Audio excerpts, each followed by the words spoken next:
The Tonight Show starring Johnny Carson was known for its smooth professionalism, relaxed charm, and polished delivery. But behind the cameras, in the hallways, dressing rooms, and green room, the environment was often far less controlled. The pressures of live television, the culture of the 1970s, and the personalities of Hollywood sometimes collided in unexpected ways. Over the years, a number of guests arrived in various states of intoxication. Some amusingly relaxed, others dangerously impaired.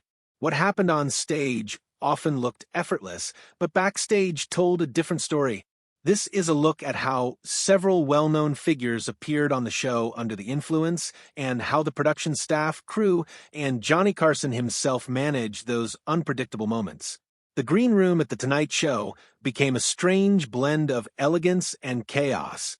For many stars, being invited on the show meant exposure to tens of millions of viewers, a chance to promote films, books, comedy albums, or simply to stay relevant. With that kind of pressure, a drink or two before going on was not unusual. The green room bar was always stocked, and few guests hesitated to make use of it. Production staff attempted to quietly monitor the situation, though enforcing limits on major stars was challenging. Some performers became looser and funnier. Others became erratic, difficult, or nearly impossible to engage. Over time, the crew developed silent signals to warn Johnny about trouble. A small hand gesture meant the guest was off balance. A raised eyebrow indicated confusion or incoherence. A repeated finger tap on the desk meant he needed to wrap up a segment sooner than planned. Carson learned how to handle these moments with careful finesse. If a guest was mildly impaired, he adjusted his questions to be broader or easier to answer. If the guest seemed confused, he shortened the interaction and guided the conversation gently back to safety. In more serious cases, he would shift to an emergency strategy. Simple prompts, controlled reactions, and carefully timed cuts to commercial breaks. Crew members described his approach as a private impairment scale that only he could read. As unpredictable as things sometimes became, Carson rarely allowed the audience to see him lose control. George Carlin often arrived on set noticeably relaxed, having consumed marijuana before his performance.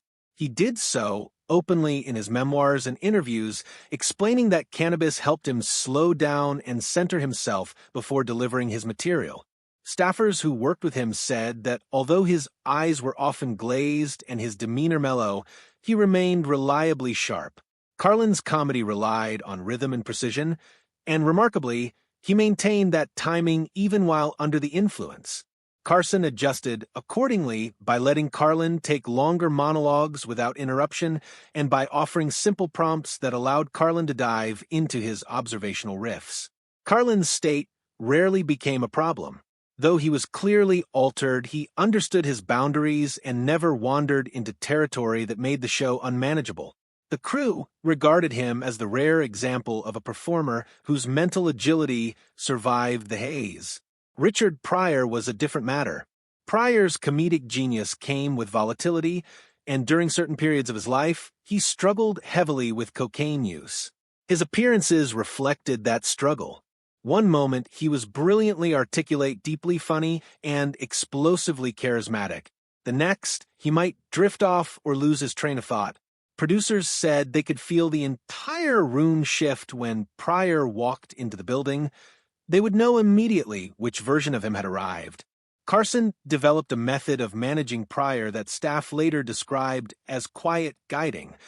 Carson allowed Pryor to speak freely, especially when his material was strong, but stayed ready to intervene with a grounding question or an easy segue to break the rhythm of an unraveling tangent. On one occasion, during a particularly unstable segment, Carson placed his hand firmly on his stack of cards, signaling the director to prepare for a cut.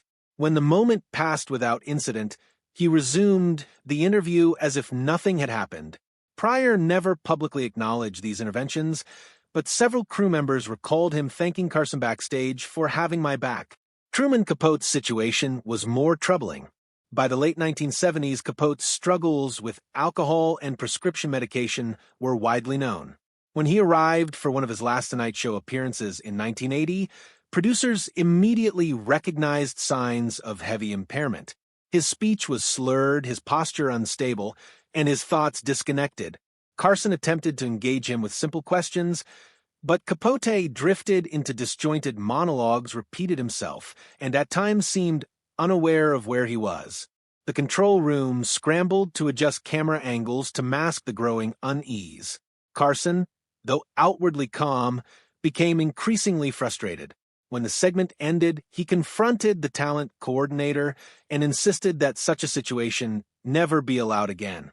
Capote was not invited back.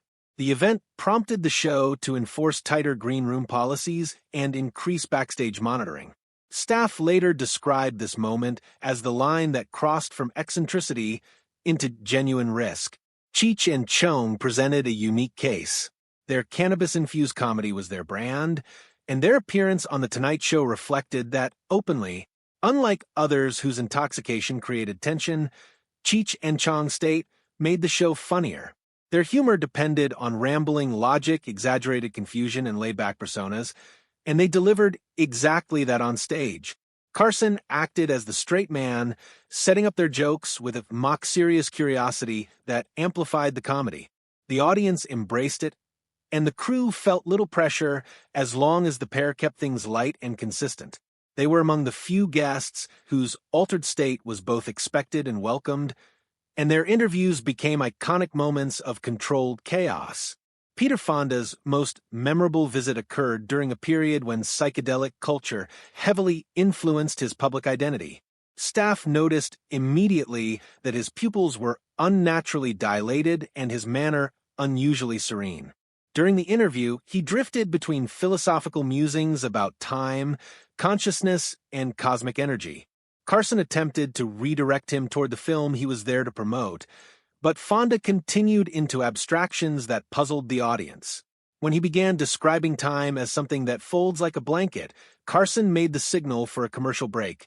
The cut was clean, and when the show returned, the segment moved on without revisiting the unusual digression.